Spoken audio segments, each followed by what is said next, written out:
नमस्कार मित्रों, गायत्री कॉलेज सांचौर की ऑनलाइन क्लास में आप सभी का स्वागत है। प्यारे विद्यार्थियों, आज हम गोद निषेध नीति का अध्ययन करेंगे। आपके एग्जाम में एक प्रश्न गोद निषेध नीति में से अक्सर पूछा गया है। तो देखिए, गोद निषेध नीति का मतलब होता है, पहले अपन समझते हैं गोद नीति। पूर्व में जब किसी शासक के या व्यक्ति के स्वयं का कोई पुत्र नहीं होता था, तो उसकी मृत्यु से पहले या मृत्यु के पश्चात उसकी संपत्ति व राज्य को चलाने के लिए गोद पुत्र लिया जा सकता था। गोद पुत्र को वे अधिकार प्राप्त होते थे जो स्वयं के पुत्र को प्राप्त होते थे। गोद पुत्र के पास वो तमाम सुविधाएं होती थी जो स्वयं के पुत्र के पास होती थी। तो इस तरह भारत में यह परंपरा लंबे समय से चली आ रही थी। उस समय में भारत में जब लॉर्ड डलहौजी आए थे और उस समय भारत की स्थिति विकट थी। कई ऐसे राजा थे जिनके मृत्यु समीप होने के बाद भी कोई पुत्र नहीं था या बिना पुत्र के उनकी मृत्यु हो गई थी। और जब लॉर्ड डलहौजी भारत में आया तो उसे भारतीय राजाओं और नवाबों से घृणा थी। उसका मानना था कि भारत के राजा और नवाब हैं वो सही शासन नहीं चलाते, भ्रष्टाचार बढ़ाते हैं और वह ब्रिटिश साम्राज्य के वर्चस्व को बढ़ाना चाहता था। और ब्रिटिश साम्राज्य के वर्चस्व को बढ़ाने के लिए उसने विशेष तौर से इस तरह की नीतियां लागू की थी, जिनका मतलब होता है येन केन प्रकार राज्यों को ब्रिटिश नियंत्रण में लाना। तो देखिए, यह उस समय की बात है जब लॉर्ड डलहौजी भारत में गवर्नर जनरल बनकर आए और उसने आते ही भारतीय राजाओं को पंगु बनाने का कार्य शुरू कर दिया था। क्योंकि लॉर्ड डलहौजी जब भारत आया तब उसकी उम्र मात्र 36 वर्ष थी और युवा होने के नाते वह निर्णय क्षमता तेजी से ले सकता था। एवं लॉर्ड डलहौजी ने ब्रिटेन की उदारवादी विचारधारा से प्रभावित हुआ था।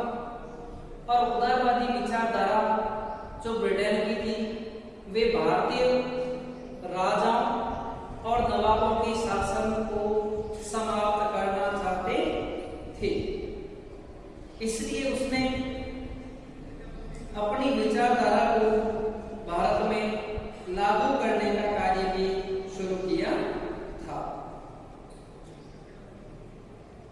इसके अलावा उस समय में जो गवर्नर जनरल बनकर आते थे और उनकी परफॉर्मेंस देखी जाती थी कि कौन कितना अच्छा कार्य करते हैं, ब्रिटेन को कौन अच्छा शासन दिलाते हैं, कौन अच्छी आय दिलाते हैं।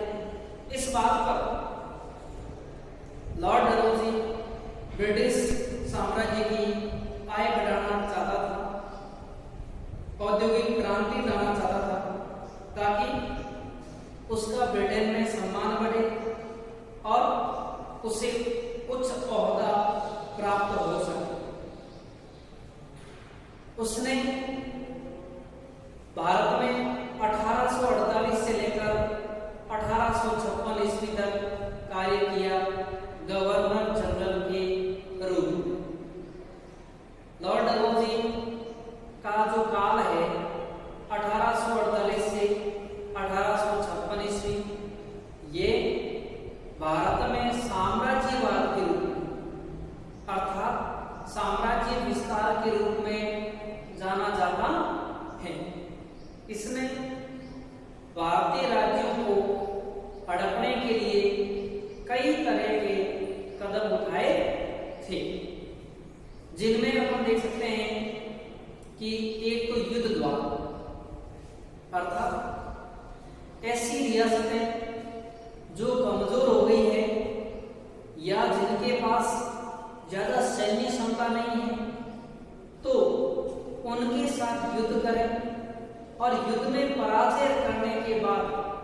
युद्ध में पराजित करने के बाद उन रियासतों को अपने राज्य में मिलाया जाए। दूसरा, कुप्रशासन का आरोप लगाना। देखिए, अपन ने इससे पहले लॉर्ड वेलेस्ली के काल में सहायक संधि नीति को पढ़ा था और सहायक संधि नीति में अपन ने देखा था कि अंग्रेजों ने संबंधित रियासत में अपने रेजिडेंट या पॉलिटिकल एजेंट की नियुक्ति की थी, जो राज्य में शासन में हस्तक्षेप करता था। उनके बढ़ते हस्तक्षेप के कारण भारत के कई राज्य जो थे उनमें अव्यवस्था फैल गई थी, क्योंकि वहां के शासक के पास अपनी कोई सेना नहीं थी। उन्हें दूसरों की सेना पर निर्भर रहना पड़ता था और इस कारण से वे आंतरिक विद्रोह को दबाने में सफल नहीं हो पाते और अंग्रेज तो यही चाहते थे। पर इसी कारण उन्होंने ऐसे राजा जो कमजोर थे उनकी जनता में जानबूझकर विरोध करवाया और उसके बाद उन पर कुप्रशासन का आरोप लगाया कि प्रशासन सही रूप से नहीं चला सकते हैं और कुप्रशासन का आरोप लगाकर राज्यों को है वो अड़क लिया। तीसरा, गोद निषेध नीति अपनाकर, जिसमें शासक किसी भी शासक के कोई पुत्र न होने पर, उसका जायज पुत्र न होने पर वह अपने निकटतम संबंधी से पुत्र गोद नहीं ले सकता। प्यारे विद्यार्थी, इस नीति का घोर विरोध हुआ, क्योंकि भारत में प्राचीन काल से परंपरा चली आ रही थी कि अगर किसी राजा या सामान्य व्यक्ति के पुत्र नहीं है तो वो अपने निकट रिश्तेदार के किसी भी पुत्र को गोद लेकर अपना कार्यभार सौंप सकते थे। लॉर्ड डलहौजी ने इसे अस्वीकार कर दिया और भारत में गोद निषेध नीति को लागू कर दिया।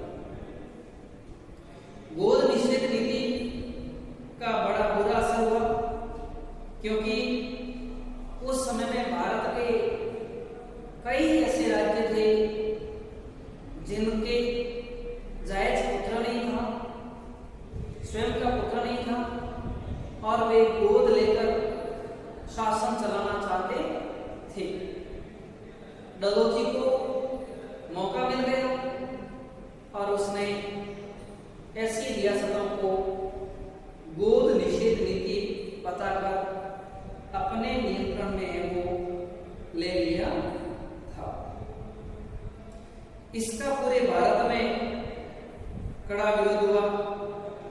भारतीय शासकों ने डलहौजी से प्रार्थना की, लेकिन डलहौजी ने किसी की बात पर भी कोई ध्यान है वो नहीं। उसने तो केवल ब्रिटिश साम्राज्य को बढ़ाने एवं अपनी सर्वोच्चता को सिद्ध करने का कार्य ही किया था। गोद निषेध नीति के तहत सबसे पहला हड़पा गया क्षेत्र था, रियासत थी, वो थी सतारा। सतारा महाराष्ट्र पुणे के पास। वहां पर क्या था कि जैसे ही गवर्नर जनरल के पद पर डलहौजी आसीन हुआ और उस समय ये छोटा सा राज्य जो था, इसे पेशवा के पतन के बाद लॉर्ड हेस्टिंग ने शिवाजी के वंशज प्रताप सिंह को गोद दे दिया। छोटा सा राज्य था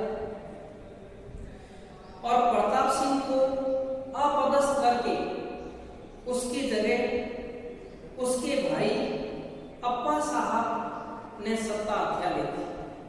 अर्थात लॉर्ड डलहौजी के काल में सतारा के शासक कौन थे? अप्पा साहब।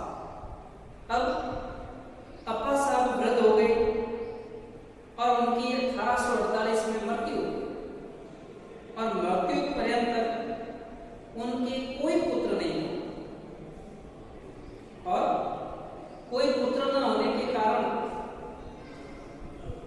उनके शासन को चलाने के लिए वेंकटराव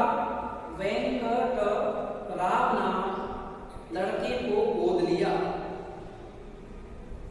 और डलहौजी ने उसे मान्यता देने से मना कर दिया।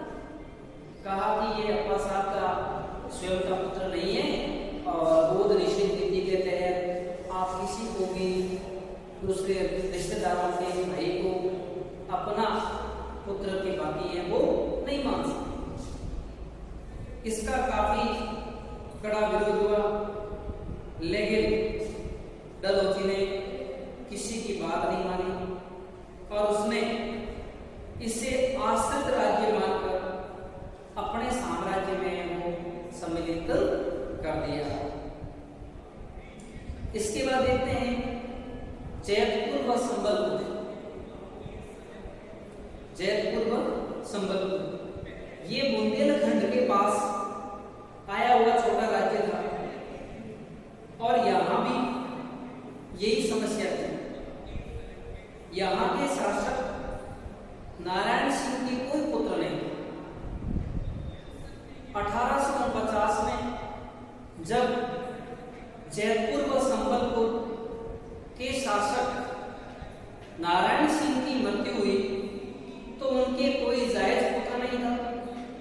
इस कारण से उनकी विधवा रानी शासन को चलाना चाहती थी। विधवा रानी ने शासन की बागडोर अपने हाथ में ली तो डलहौजी ने गोद निषेध नीति को अपनाकर इस राज्य पर भी अपना कब्जा कर लिया, अधिकार कर लिया और इसे ब्रिटिश साम्राज्य में सम्मिलित कर दिया।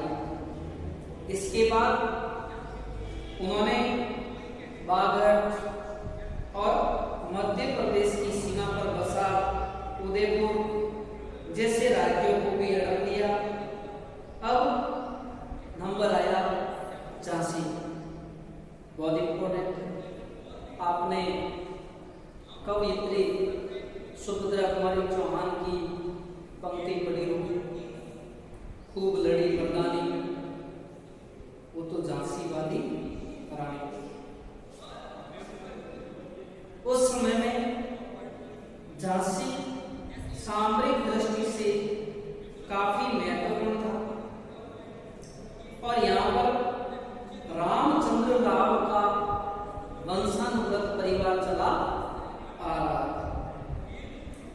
जिस समय में डलहौजी भारत आया उस समय में यहाँ के शासक थे गंगाधर राव और गंगाधर राव की मृत्यु पर्यंत उनके कोई पुत्र नहीं, उनके कोई पुत्र नहीं था। इसलिए उनकी वीरांगना महारानी लक्ष्मीबाई ने आनंदराव नामक बालक को गोद ले लिया।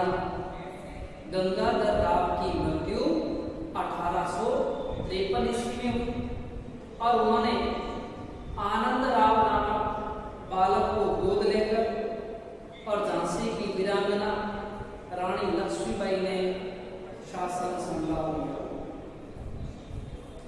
लॉर्ड डलहौजी झांसी को अपने ब्रिटिश साम्राज्य में मिलाना चाहता था, इसलिए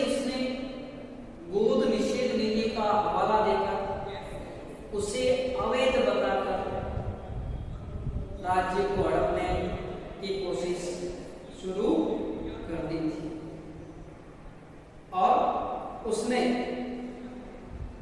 बड़ी मुश्किल से इस राज्य को अपने नियंत्रण में है वो लिया था, क्योंकि झांसी की रानी लक्ष्मीबाई इस राज्य पर गंगाधर राव की मृत्यु के बाद अपना अधिकार मानती थी।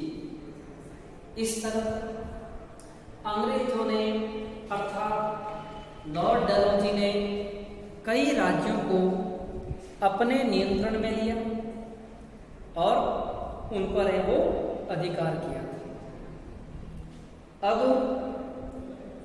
गोद निषेध नीति क्यों लागू की, तो अपन समझ सकते हैं कि गोद निषेध नीति एक ब्रिटिश साम्राज्य को बढ़ावा देने का विकल्प था, बहाना था, ताकि ब्रिटिश साम्राज्य को है वो ऊंचाइयों पर है वो लाया जा सके। इसी तरह से जो भारत की पारंपरिक नियम या विधियां थी उनको भी ये नष्ट करना चाहते थे, और इसी कारण से उन्होंने इस तरह की नीति को विशेष तौर से वो अपनाया था। Thank you.